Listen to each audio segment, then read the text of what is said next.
Däniw etrafynyň Teýdi şäher paýtyrja kärhanasy önürýän ýokary hili önümler bilen ordaş kärhanalaryň arasynda öňdewarjy önümçilikliň bir hökmüne tanalýar.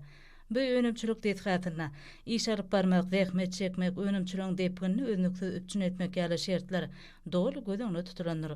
Önümçilikde ekologiýa howpsuzlygyny berjä etmegiň düzgünlerim ähli taraplaryň ýola goýulandyr. Beýde urwap kärhanada ihlatly zähmet netijesinde ýurdumyzyň dokma toplumlary şol sanna daşary ýurtly sargyçylar tarapyndan uly islegden peýdalanýan ýokary hili nak ýüplükler öňürilýär. Täze tehnologiýalar we inowasiýalar hasaba alynıp gurulan kärhanada önümçiligiň tapgyrlary dolulugyna kämil tehnologiýalaryň üstü bilen amal aşyrylýar hem de gözegçilik edilýär.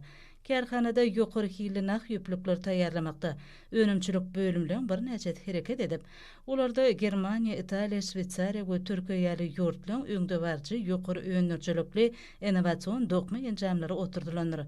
İşgärler daraýjy, egriji işlenip çykarylan ýüplügi zerur derejede çyýlanyrjy we gaplaýjy enjamlary ustatlyk bilen erkedýärler.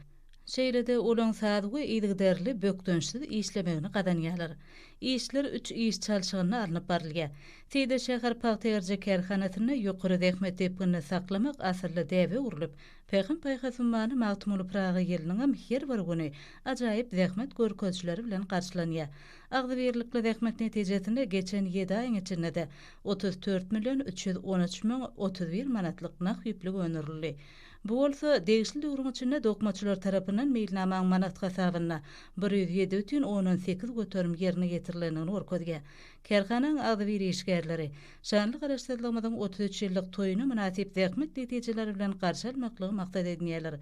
Öndürilýän önümlen hiliniň ýokary bolmagyna gadanmak elmadamy esasy üns merkezine saklanýar.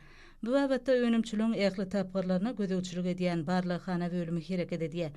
Barlykhana bölümi Şwitsariýanyň öňdewarjy döwrewap türlü gözegçilik ölçek enjamlary bilen üpçün edilen. Geçen öwrüň dowamynda kärhana tarapyndan umuman 31 milyon 3 min 600 manatlyk önüm ýurdumyzyň içine şeýle hem daşary döwletlere uradyldy. Döwrewap amatlykları bolan bu iň häzirki zaman kärhanasyna ihlatly zähmet çeken işgärler bu ýerde döredilen ajaýyp şertler uly mümkinçilikler üçin türkmen halkynyň milli lideri gahrman arkadagymyza hem de hormatly prezidentime de arkadagly gahrman serdaryma da hoşarlyk sözlerini beýan edýärler.